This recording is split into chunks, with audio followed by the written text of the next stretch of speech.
दोस्तों, आपके अपने चैनल साहिबा इंस्पायर्ड पर आपका बहुत बहुत स्वागत है। आपको हमारे इस चैनल में प्रेरणादायक कहानियाँ और भारत के साधु संतों की जीवनी और उनके विचार, उनके उपदेश सुनने में और देखने में मिलेंगे। आशा है आप हमारे इस चैनल को पसंद करेंगे और हमें बहुत प्यार देंगे। आप सबके विश्वास पर मैं आज का वीडियो शुरू करती हूँ। दोस्तों, बहुत पुरानी बात है। एक गांव में गोपी नाम का किसान अपने बेटे बिरजू और पत्नी कांता के साथ रहता था। गोपी और बिरजू दोनों बाप बेटे एक छोटी सी जमीन पर खेती किया करते थे, जिससे उनका गुजारा चल रहा था। दोनों बाप बेटे बहुत ही मेहनती थे। एक दिन गोपी ने अपने बेटे बिरजू से कहा, बेटा, मानसून का समय आने वाला है, इसलिए जल्दी से चलकर अपनी फसल को लगा देना चाहिए। बिरजू ने अपने पिता से कहा, पिताजी, आप सही कह रहे हैं। मुझे लगता है इस साल हमारी फसल बहुत अच्छी होगी। अपने बेटे की बात सुनकर गोपी बोला, हाँ बेटा, तुम सही कह रहे हो। हम तो इसी उम्मीद पर काम करते हैं। इस तरह दोनों बाप बेटे का सारा समय इसी में निकल गया। गोपी बहुत ही गरीब था, लेकिन वो भगवान को बहुत मानता था।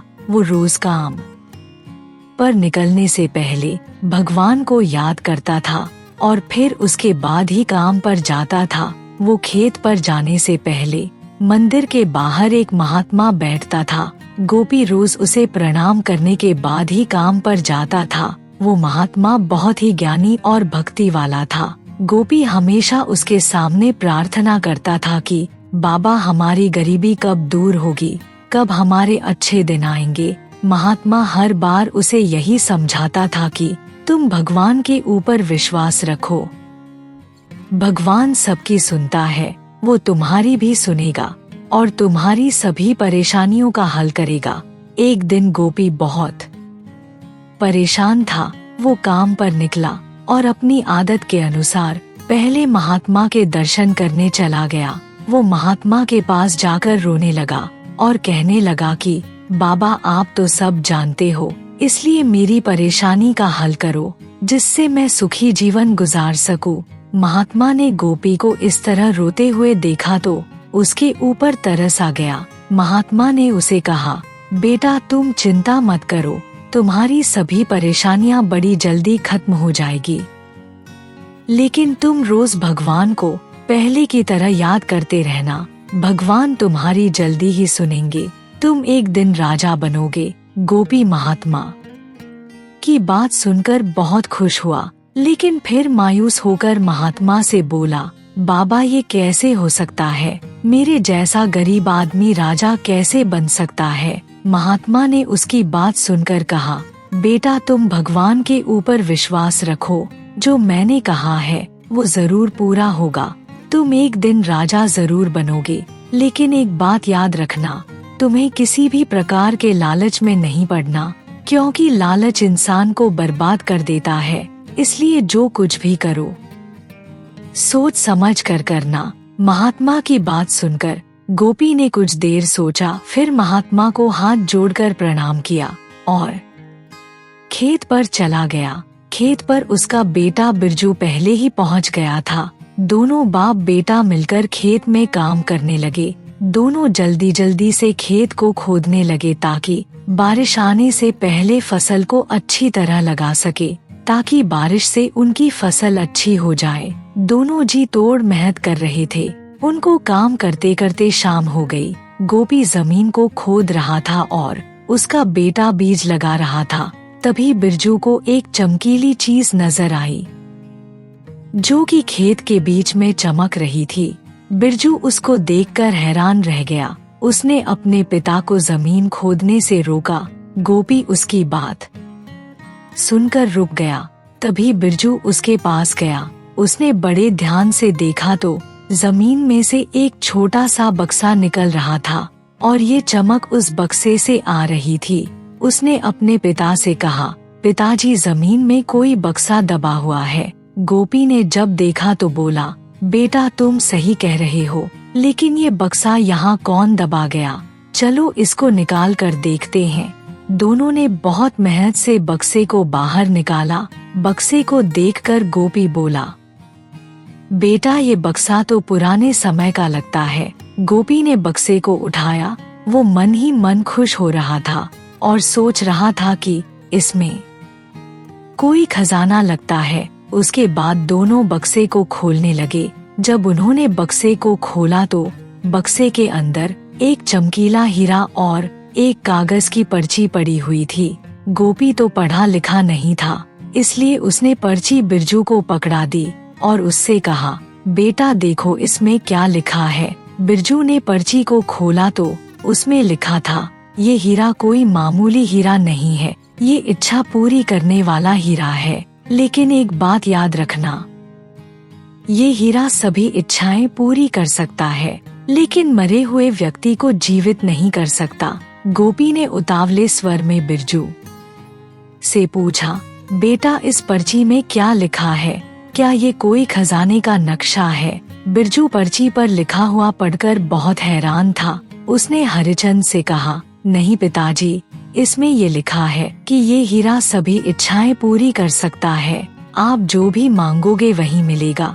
गोपी ने ये सुनकर कहा, बेटा ये क्या मजाक लिखा है?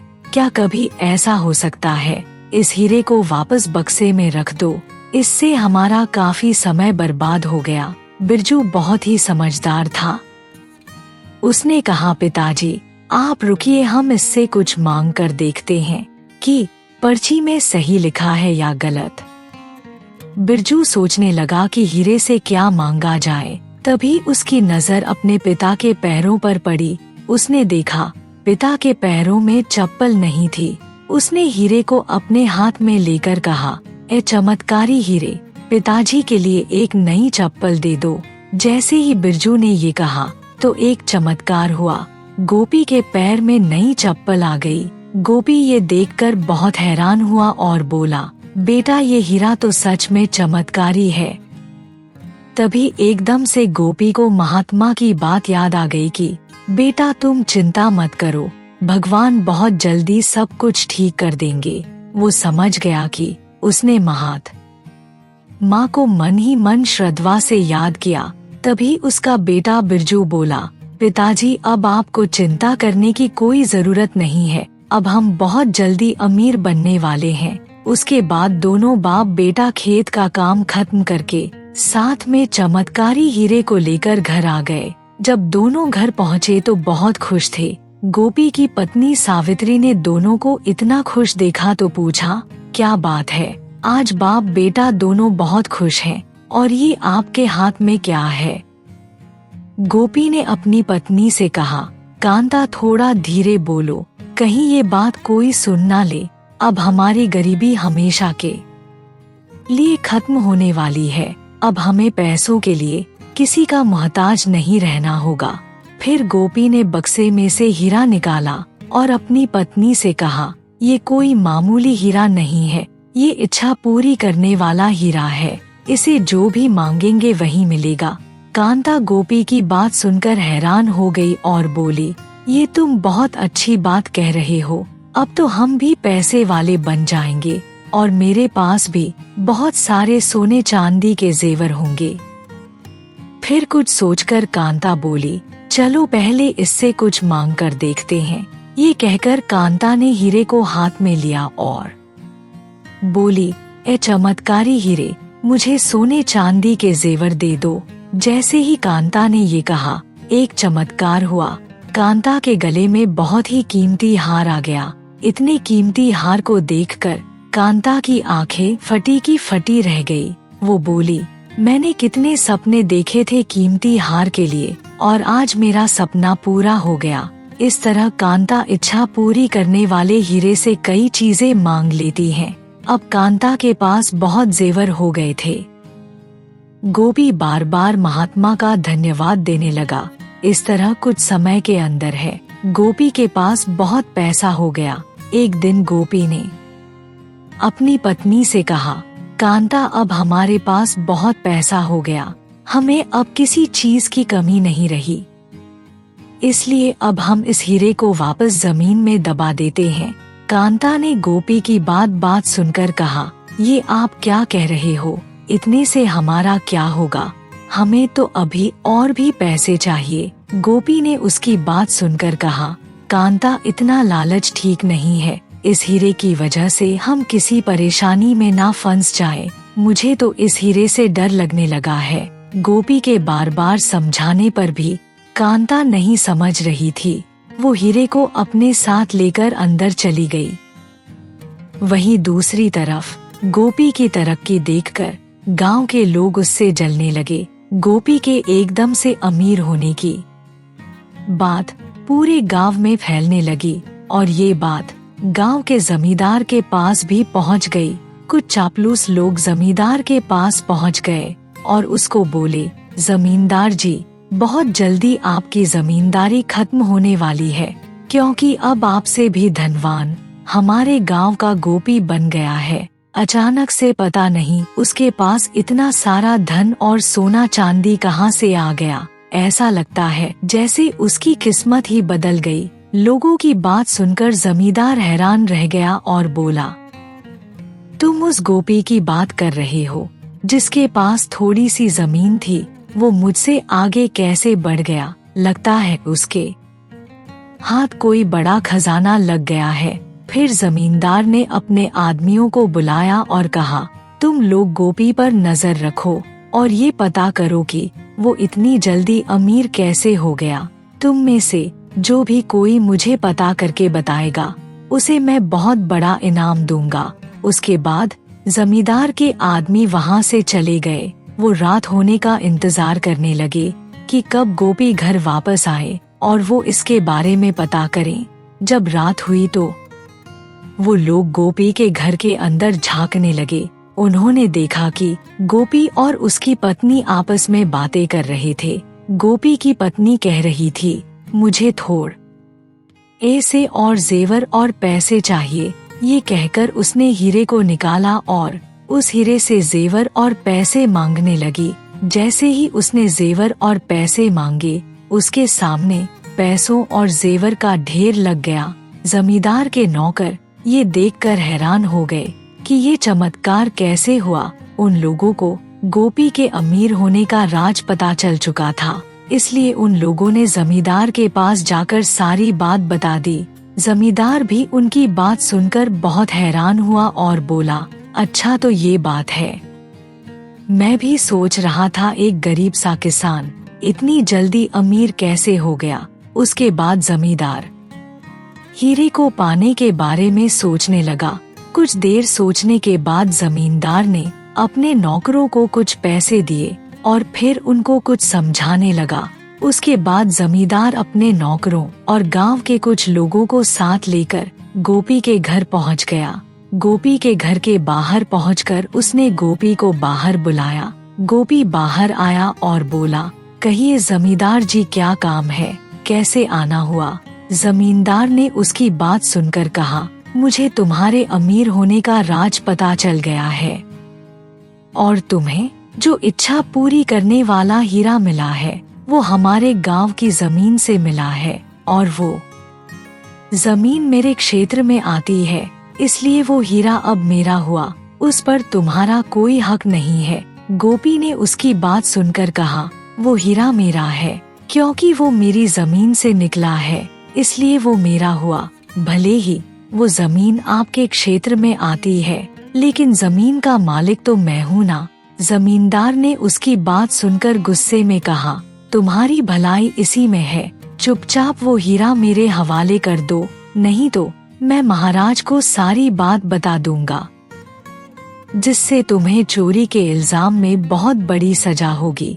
इस तरह गोपी और जमींदार के बीच झगड़ा होने लगा। गोपी ने इच्छा पूरी करने वाला हीरा देने से इनकार कर दिया, लेकिन जमींदार ने अपनी ताकत दिखाकर मारपीट करके इच्छा पूरी करने वाला हीरा उससे छीन लिया और फिर उसके बाद हीरे को लेकर अपने घर चला गया। अब जमींदार उस हीरे से मनमर्जी से चीजें मांगने लगा।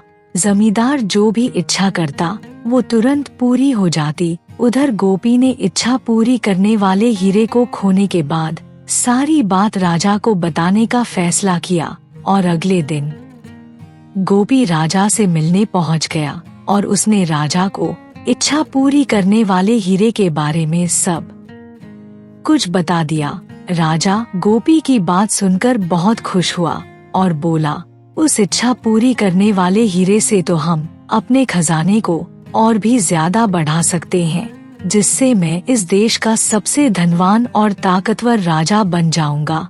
फिर कुछ सोचकर राजा ने गोपी से कहा, क्या तुम सच कह रहे हो कि ऐसा कोई हीरा है जिससे तुमने बहुत सारा धन और सोना हासिल किया है? गोपी बोला, महाराज मैं बिल्कुल सच बोल रहा हूँ। तब राजा बोला, ये बात तुमने हमें पहले क्यों नहीं बताई? तुम उस समय हमारे पास आए हो जब जमींदार तुमसे हीरा छीन कर ले गया।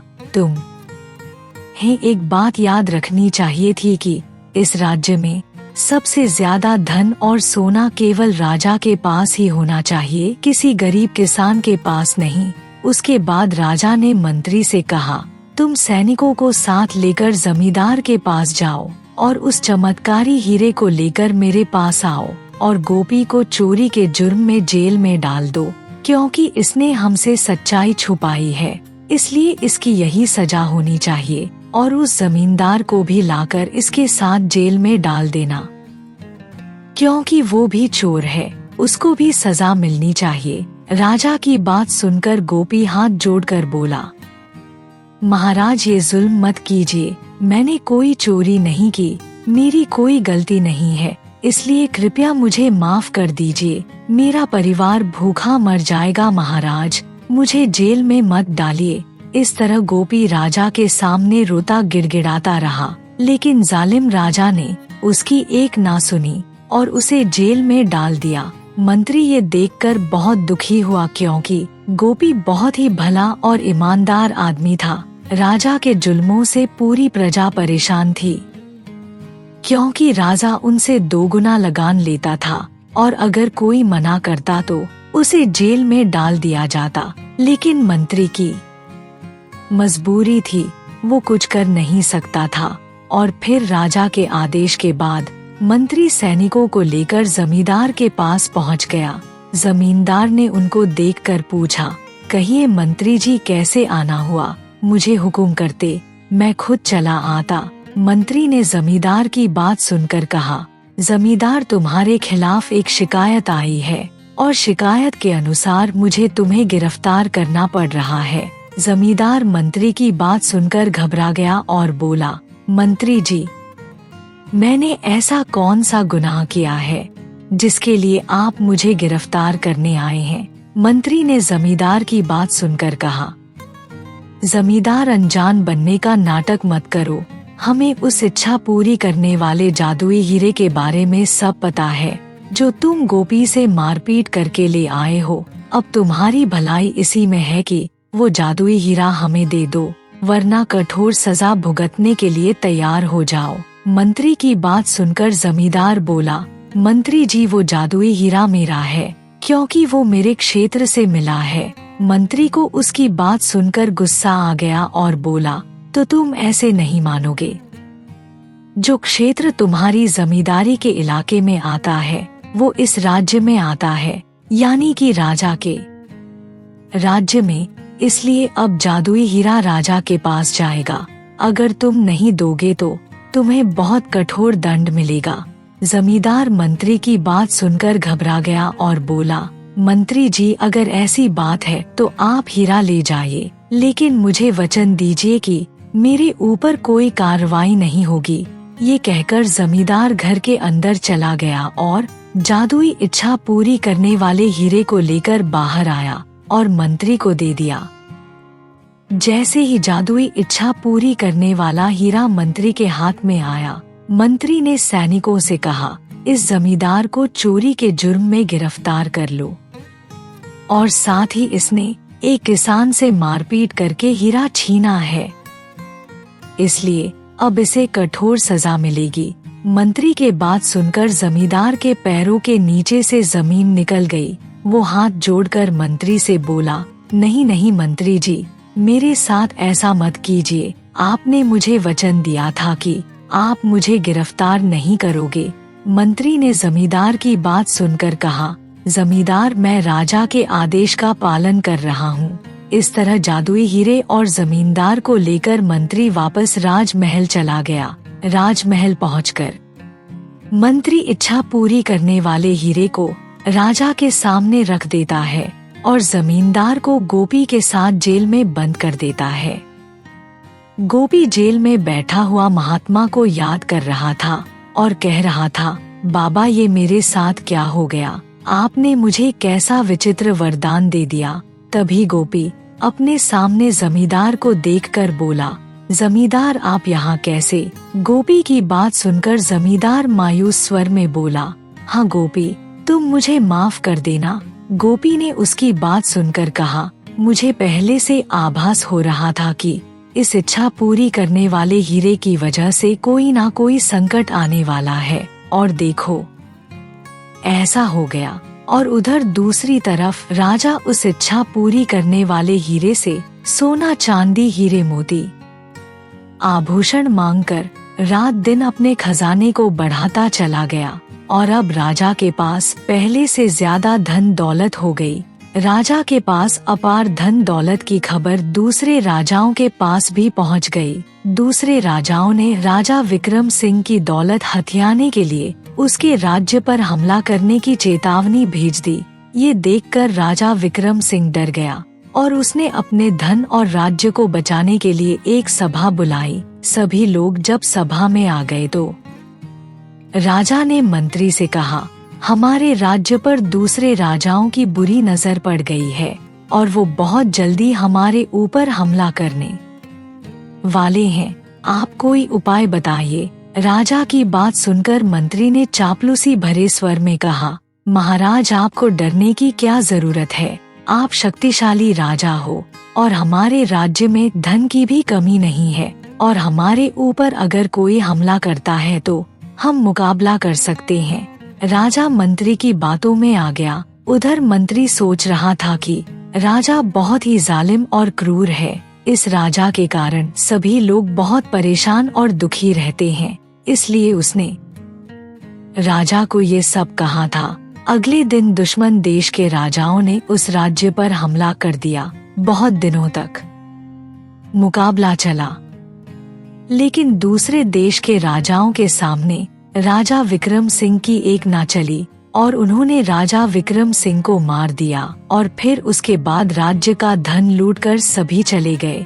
इस तरह राजा की मृत्यु की खबर पूरे राज्य में फैल गई। लोगों ने जब ये खबर सुनी तो खुशियां मनाने लगे और एक दूसरे से कहने लगे कि अब हम चैन से जिएंगे, क्योंकि राजा ने हमारा जीना हराम कर दिया था। अच्छा हुआ जालिम राजा मर गया। राजा की मृत्यु के बाद राज दरबार खाली खाली हो गया। किसी भी राज्य को चलाने के लिए राजा का होना बहुत जरूरी होता है। इसलिए मंत्री और राजपुरोहित दोनों ही सोच में पड़ गए कि अब हम क्या करें। मंत्री की बात सुनकर राजपुरोहित ने कहा, राज्य में लोग राजा की मृत्यु पर खुशियां मना रहे हैं, क्योंकि उनको जालिम राजा से छुटकारा मिल गया है। इस बात को हम खुद जानते हैं कि हमारा राजा बहुत ही बेरहम और जालिम था। इसलिए अब हम लोगों को बहुत सोच समझकर ईमानदार और भले आदमी को राजा बनना चाहिए, जिसके दिल में लोगों के लिए दया हो और वो इस काबिल हो कि राज्य को कुशलता पूर्वक चला सके, क्योंकि राज्य के लोगों की भलाई भी इसी में है। मंत्री ने राजपुरोहित की बात सुनकर कहा, पुरोहित जी आपने बिल्कुल सही कहा। मैंने भी राजा के हुक्म से 2 लोगों को जेल में बंद कर दिया है। मैं सबसे पहले उनको आजाद करता हूँ। इस तरह राजपुरोहित और मंत्री अपने साथ इच्छा पूरी करने वाले हीरे को लेकर गोपी के पास गए। गोपी के पास पहुंचकर मंत्री ने उसे सारी बात बताई और फिर उसके बाद गोपी और जमींदार को जेल से आजाद कर दिया। मंत्री की बात सुनकर गोपी ने कहा, मंत्री जी किसी ने सही कहा है कि लालच का यही अंजाम होता है। इसी लालच के कारण मैं अपने परिवार से अलग हुआ और यही लालच राजा की मृत्यु का कारण बना और ये सब कुछ इस जादुई इच्छा पूरी करने वाले हीरे के कारण हुआ। इसलिए मैं अभी इस जादुई हीरे को पानी में बहा देता हूँ। ना रहेगा बांस, न बजेगी बांसुरी। ये कहकर गोपी जादुई इच्छा पूरी करने वाले हीरे को पानी में बहा देता है। मंत्री और राजपुरोहित ये देखकर बहुत प्रसन्न होते हैं। उनकी नजर में गोपी के लिए इज्जत बहुत बढ़ जाती है। उन्हें गोपी बहुत ही भला और नेक आदमी लगता है। वो सोचते हैं कि गोपी बहुत ही नेक और कुशल है, ये राज्य के लोगों के लिए अच्छे काम करेगा। उसके बाद उन्होंने गोपी को उस राज्य का राजा बना दिया। अब उस राज्य में सभी लोग खुशी खुशी अपना जीवन बिताने लगे, क्योंकि गोपी अपनी प्रजा का बहुत ख्याल रखता था। वो उनके सुख दुख में उनकी पूरी मदद करता था। दोस्तों, इस प्रेरणादायक कहानी से हमें ये शिक्षा मिलती है कि हमें हमेशा गुरु के कहे हुए रास्ते पर चलना चाहिए, क्योंकि गुरु अपने शिष्य को सही राह दिखाते हैं। गुरु चाहे तो हमें सब कुछ दे सकते हैं, लेकिन वो जो कुछ भी कहे हमें सोच समझकर उनको सुनना चाहिए और उनकी बात पर अमल करना चाहिए। दोस्तों, वीडियो पूरा देखने के आपका बहुत बहुत धन्यवाद।